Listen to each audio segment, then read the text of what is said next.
The mainstream to alternative media pipeline is a recent and fascinating phenomenon. This pipeline is one which permeates the online right and radical leftist rogues who present themselves as being either anti-woke or anti-establishment, respectively. Alternative media is important because it challenges what has in recent years become the lazy monopoly of mainstream interests at the expense of good, thorough, and critical journalism.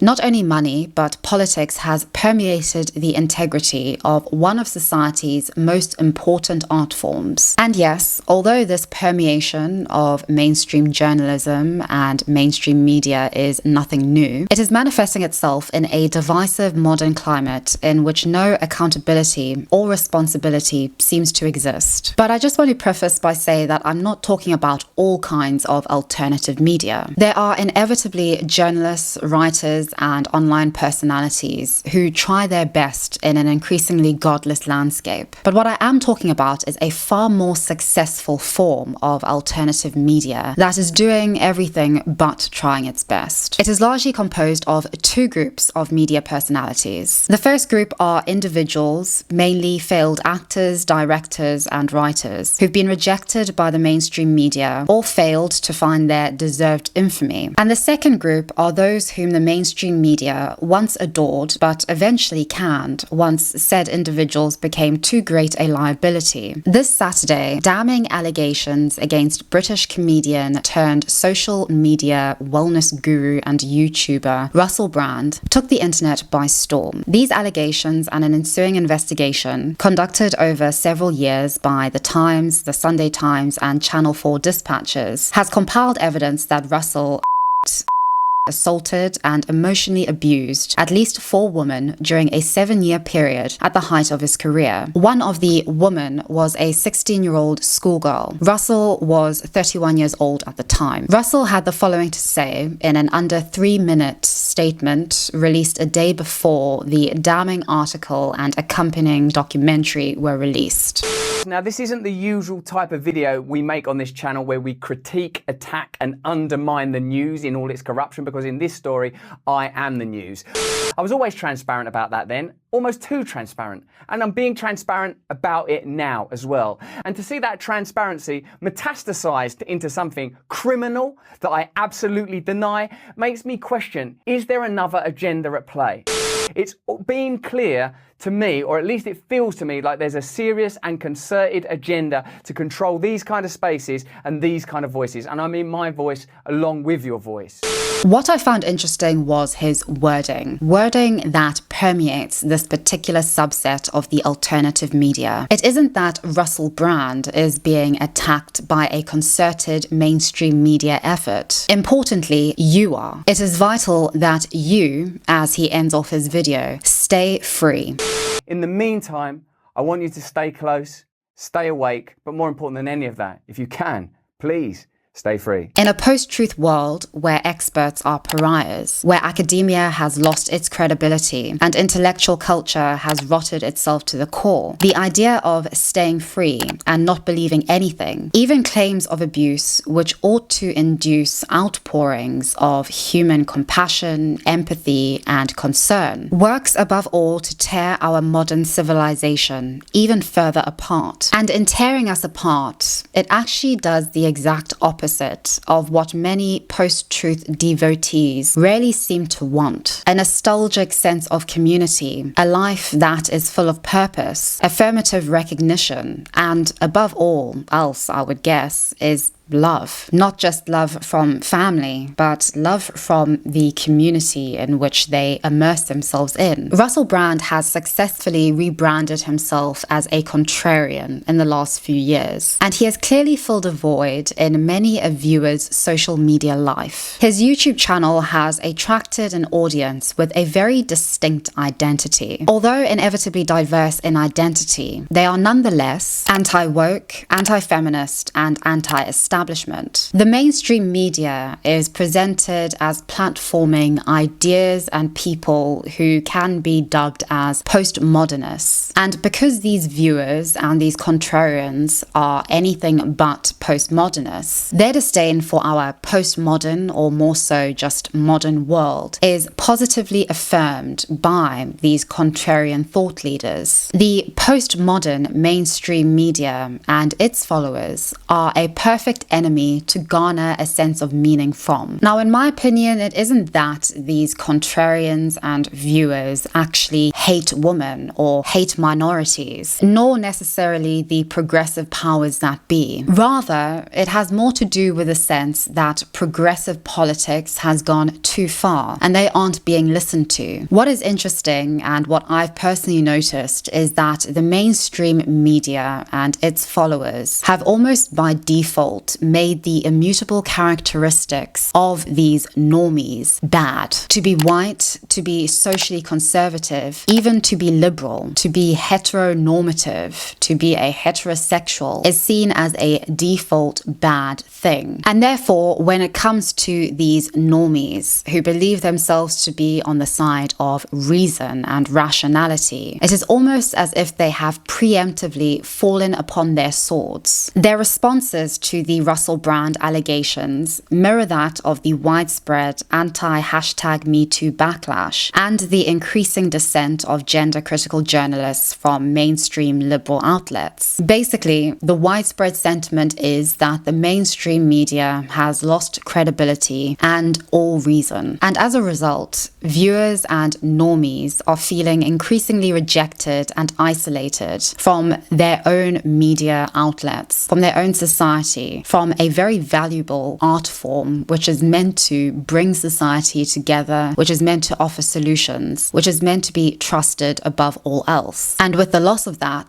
contrarian thought leaders have filled a very, very large void. And in my opinion, this is completely understandable in a world where people are increasingly apathetic and disenchanted with modern politics and modern media. But what isn't understandable to me is this particular subset of alternative media's blatant hypocrisy, its lies, and its commitment to everything but the truth. For instance, although Russell Brand presents himself as hating the mainstream media, he is where he is because of the very media which he now makes money from conspiratorially posting about. Russell Brand was made by the BBC and later by Hollywood. They endured him, made excuses for him, and pandered to him for years. His rebrand and mainstream to alternative media pipelining perfectly represents the unclaimed goldmine that lies beyond an increasingly uncredible mainstream. I suppose my only real question is, what do these contrarians actually want? Whenever they talk about the truth, which is constantly, their objectives are so vague and never go beyond the point of pointing out that everything that they do not condone is a psyop.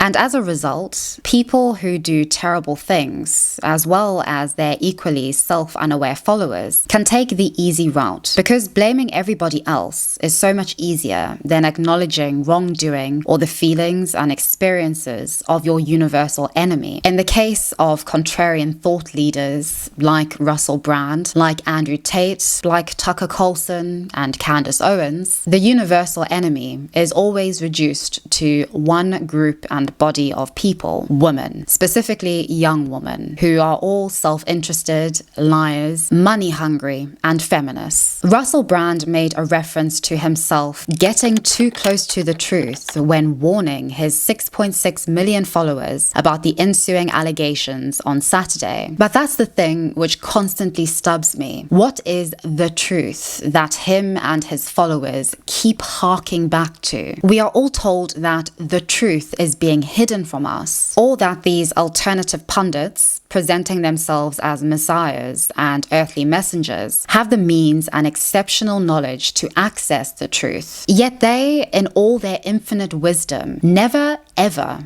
get to a point where the truth is made universally known. It feels as if I am hooked onto their every word, their every video, their every clip, their every call to action, or to subscribe to the Daily Wire, to subscribe to their Rumble channel, to subscribe to their newsletter. It feels like a bizarre MLM scam that you are just increasingly holding on to with hope and faith in the absence of any other God to believe in. And when snippets of the truth or the message are made known, it's never anything exceptional. It never goes beyond anything that Jordan Peterson or Jesus Christ himself before him had to say. Clean your room or do unto others as you'd have them do unto you. It's so simple, but none of us, including these contrarians, are at all good at doing any of this, as our current culture wars, as our current gender wars demonstrate so perfectly. The truth is that Russell Brand, like Andrew Tate, like the failed actors and media personalities making it big on Daily Wire contracts, don't care a hoot about you, the viewer, nor about the concept of, nor discovering the truth. These individual careerists and navel-gazers care exclusively about their brand because their brand is a superhuman manifestation of themselves and their egos. It has nothing to do with the truth, but with their media survival at all and any cost. They have no interest in ending nor winning a culture war which made them and continues to make them. They are the perfect war profiteers whose entire objective is to make you believe that all you want is an end to the war, whilst ensuring that the war continues to the end of time. Now, as somebody who has as damning claims against the online left and the mainstream media, I really have no agenda beyond that of being incredibly apathetic and annoyed by this entire landscape which we find ourselves in. My agenda doesn't go beyond pointing out how the alternative media is merely a less accountable mirror reflection of the mainstream media. Just like the BBC and Channel 4 didn't care about the young woman victimized, abused, and completely mistreated by Russell Brand, this subset of alternative media, polluted with mainstream media's biggest rejects and failures, doesn't care about the world its viewers inhabit, nor the sense of victimhood which they feel. It is becoming clearer and clearer to me that alternative media benefits from the exact same type of untouchability as it claims the mainstream media benefits from. Candace Owens can, as she claims, interview a sex trafficker. She can, in the same interview, blame young women for all the ills of the world, including being trafficked. I'm able to think through and acknowledge the flaws of what happens in society when women get power. And if you want to know what happens, look around you. Women fall for emotional arguments the entire time. Show us a commercial,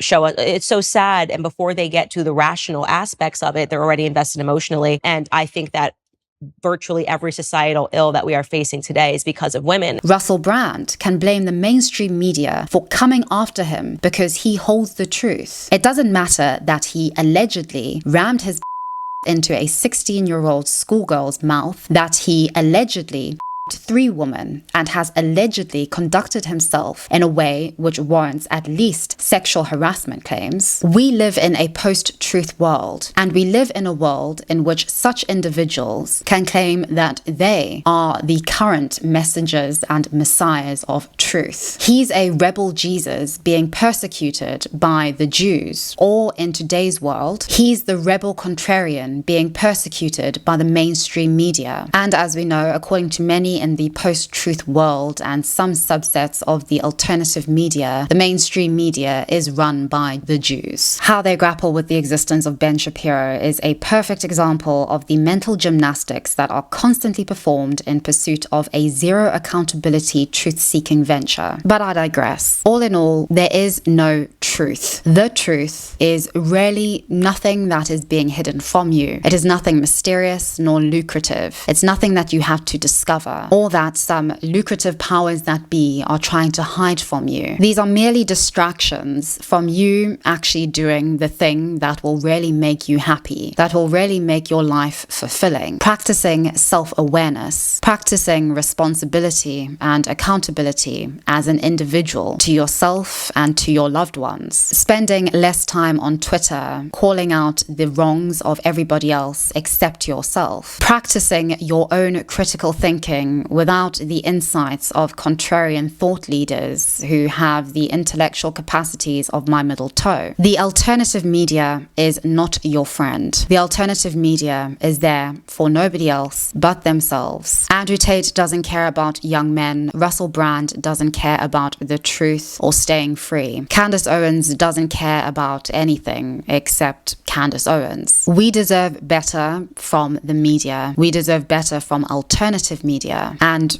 it's time that we demand it. Thank you very much for watching this video. Please like and subscribe and let me know your thoughts down below in the comment section. And I'll see all of you very, very soon in the next one.